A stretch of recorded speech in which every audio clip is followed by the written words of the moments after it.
everyone, today I want to talk about a book that I just finished last night, and oh my goodness, I still have a very serious book hangover, and that is Nyxia by Scott Reintgen. So this is definitely going to be a gushy review, I am sorry, but before we get started, I do want to thank Scott for lending me his advanced reader copy of this book. One of his advanced reader copies. Knowing him and receiving this book to read in no way affects my opinion of the book. I'm not working with the publisher in any capacity. I just genuinely loved it that much. I just wanted to make sure that was known first and foremost.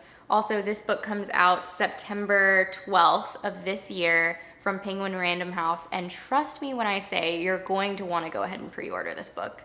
Seriously, like go pre-order it right now. Nyxia is a young adult science fiction slash dystopia slash space book. And the plot and world building is seriously out of control amazing. This book is also one of the most ethnically inclusive sci-fi books I've ever come across, which is very, very cool. Nyxia is about a black teenage boy named Emmett who lives in Brooklyn, and he gets recruited by this giant corporation to complete this kind of top secret mission on another planet called Eden. The corporation is called Babel Communications, and they recruit him in exchange for this really, really big fortune that would basically set him and his family up for life. So he leaves Earth with about 10 other, I think, selected recruits, and kind of quickly learns that he's being thrown into this competition that's, physically, emotionally, psychologically grueling, all to earn a spot on Eden where they're going to be mining Nyxia. And Nyxia is this manipulated substance that's basically become the most sought after material in the whole universe. But because Babel is full of secrets, there's so much that the recruits don't know about Eden, about Nyxia, or about Babel's real motives. One thing becomes clear to Emmett though, and that's that each of the recruits are broken in some way because of their home lives, their family situations, their financial situations.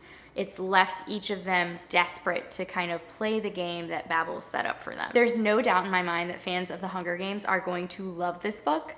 I do want to point out though that there's something unique that the author kind of unravels in terms of the teen competition plot. It's not really about forced competition exactly. I mean, there's millions of dollars at stake, so walking away isn't really an option, but I don't know, it's something more than just kind of throwing these teenagers in this ruthless, controlled situation. There's more of a gray area. You can just kind of see the internal struggle between testing friendships and making enemies. And doing the right thing isn't always clear, which I really loved about this book. Apparently fans of Red Rising by Pierce Brown will also really love this book. I have not read Red Rising. I know it's really crazy. I need to get on that.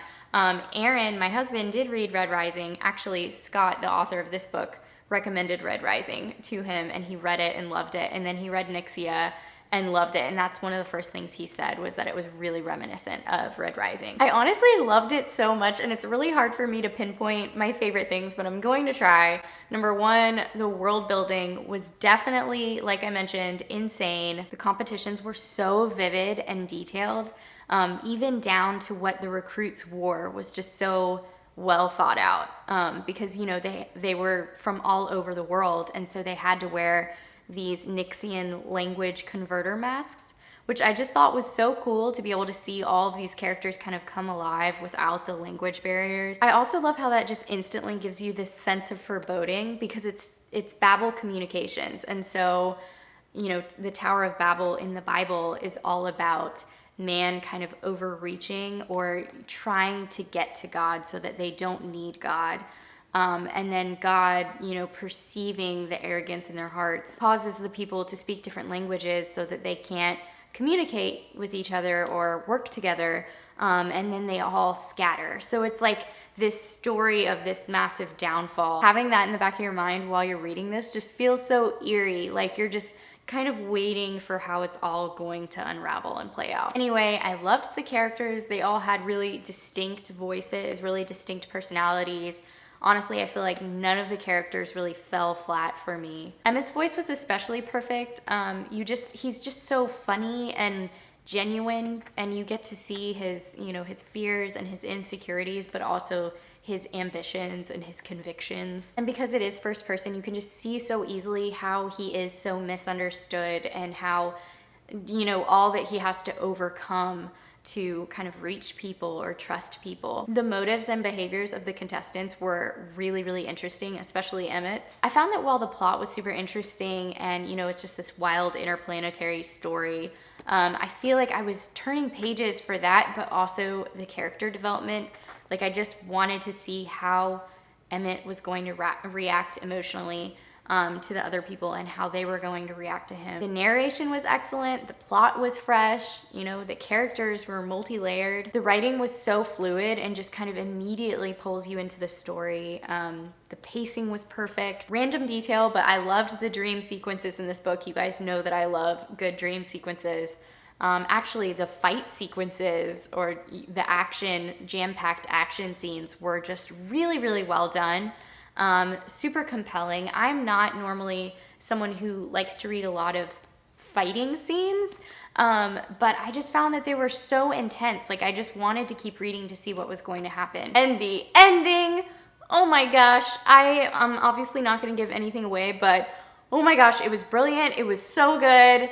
And I just seriously can't wait for the sequel. I'm sure I'm all over the place here.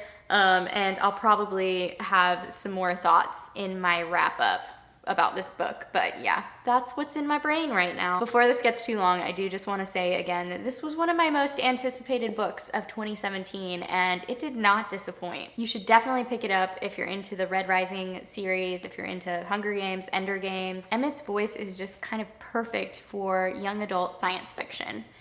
So even if you've never really tried YA sci-fi, I think this might be a good introduction for you. So yeah, it comes out September 12th. Definitely pick up a copy if you're interested in that. And I'm going to stop my gushing now.